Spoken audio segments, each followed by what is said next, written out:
Usap-usapan ngayon ang naging komento ng ama ni Carlos Yulo na si Mark Andrew Yulo sa isang article na kung saan sinabi nitong manghingi si Carlos Yulo ng sorry sa kanyang ina na si Angelica Yulo.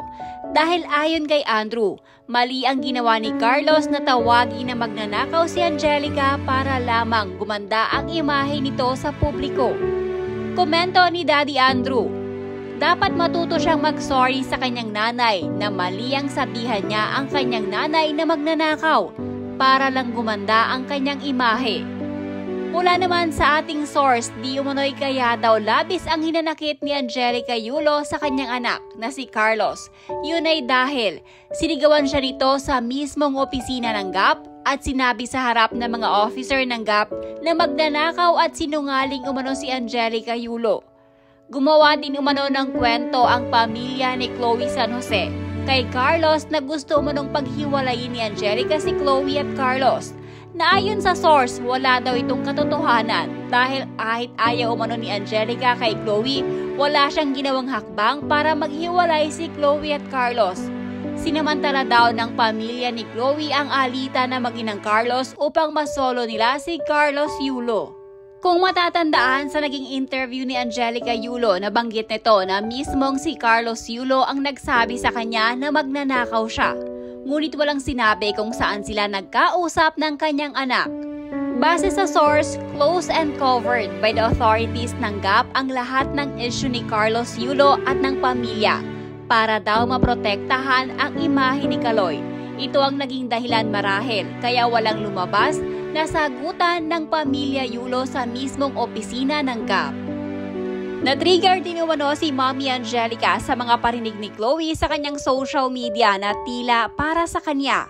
Katulad na lamang ng pagle-leave ng group ni Mommy Angelica sa GC na ginawa ng pamilya ni Chloe San Jose. Sa post ni Chloe ay sinabi nitong tas pag kinupal pabalik auto-leave ng GC. Tila parinig ito ni Chloe kay Mommy Angelica. Nagkaroon ng laban sa World Cup Series si Kaloy at after that, nabalik si Kaloy kay Coach Mone para sa training camp. So May 2023 kasama ang Philippine team na kabilang ang kapatid niya na si Eldrew at coach nito.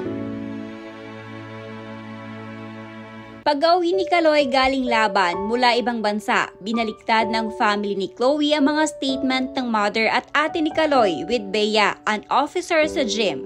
Sinabi ng family ni Chloe kay Kaloy na nagpunta pa ng Pasig ang mama niya para paghiwalayin silang dalawa.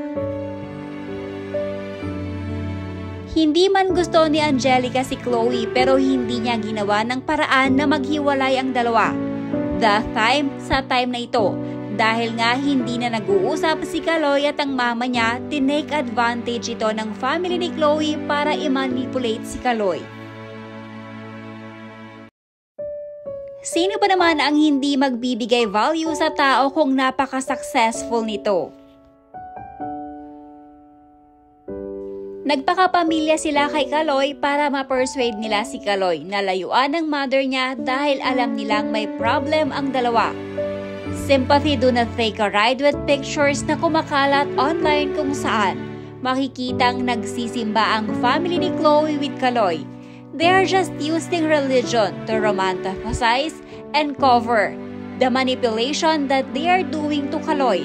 Dahil ang mga totoong magulang ni Kaloy, especially his father, hindi kailanman nag-post ng picture sa tuwing pinagsisimba nila ang mga anak nila.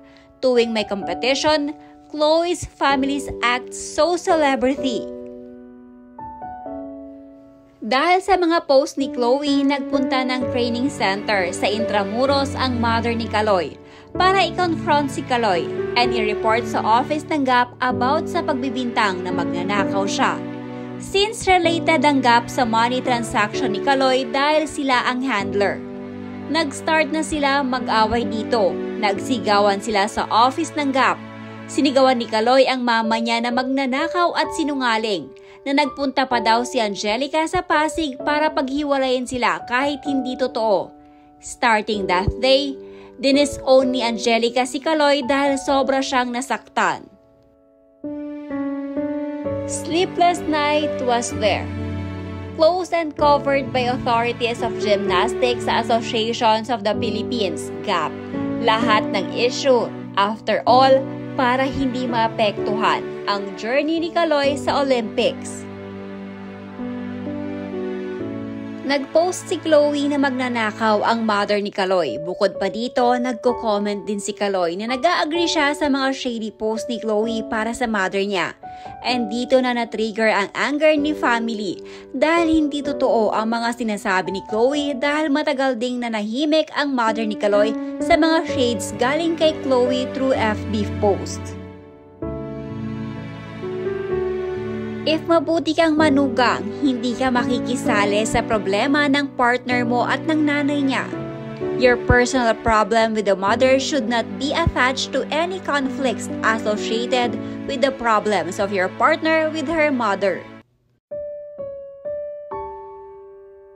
Hindi totoong hindi sinusuportahan si Kaloy ng kanyang family. Hindi mayaman ang family ni Kaloy kaya walang pera para makapunta sa Paris o sa kahit ibang bansa na pinaglalabanan niya. Kaya lang si Chloe nasa Paris dahil ino-urge ni Chloe si Kaloy na pakiusapan si Miss Cynthia Carrion na i-fund ang transportation at accommodation expenses ni Chloe every time na may competition siya. Habang ang tatay niya na fully support sa kanya ay hindi man lang niya mahingian ng travel expenses para mapanood siya.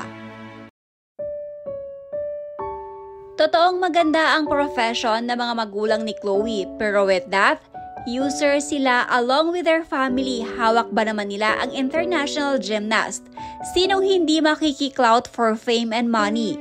Hindi ganoon ka-progressive ang buhay ni Chloe para sabihing stabilize ang financial life niya. Before Kaloy's problem with his family, si Chloe muna ang merong problema sa family niya. Money is not the problem. Kaloy and his family are the protagonist here. They are the victim of an independent, problematic girl with her complicated family. Chloe and her family are bad influence for Kaloy, quoted in the kindest way. Nadala ni Chloe ang personal problem niya with her family sa relationship nila ni Kaloy. Kaya nabago ang perspective ni Kaloy sa family niya. Kaloy is introvert and easy to be manipulated. Money is not the problem. Kaloy and his family are the protagonist here. They are the victim of an independent, problematic girl with her complicated family.